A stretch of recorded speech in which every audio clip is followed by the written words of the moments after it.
بسم الله الرحمن الرحيم.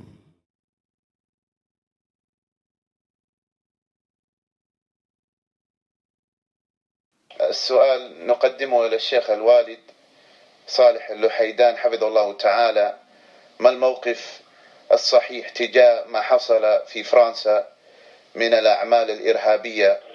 جزاكم الله خيرا وبارك الله فيكم. بسم الله الرحمن الرحيم، والحمد لله رب العالمين، والصلاة والسلام على سيد الأولين والآخرين نبينا محمد وعلى آله وصحابته والتابعين لهم بإحسان. لا شك أن ما سمعنا عنه ونشر عنه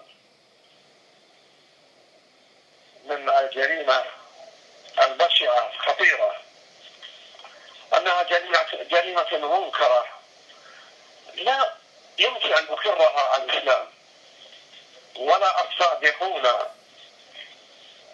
من البشر المؤمنون بالله جل وعلا، لأن هذا الشر غدر وخيانة وإرعاب وإرهاب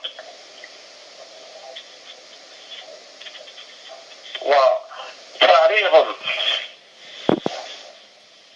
لمن لا يد لهم في سياسة ولا غير السياسة من نساء وأطفال وعاجزين وغير عاجزين لمثل هذه البلية البشعة الخطيرة. فكل مؤمن عاقل يستنكرها بدون شك.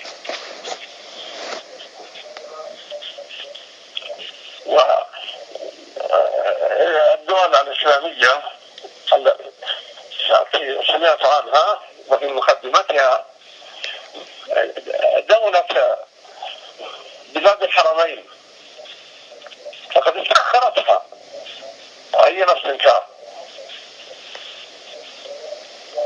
وهي جريمة جديرة بأن يستنكرها كل مؤمن وكل عاقل. فنسأل الله جل وعلا أن يثبت دعاة الشر وأمثال الفحش وزعامات الغدر والخيانات، أن يثبتهم عاجل غير عاجل، والله المستعان.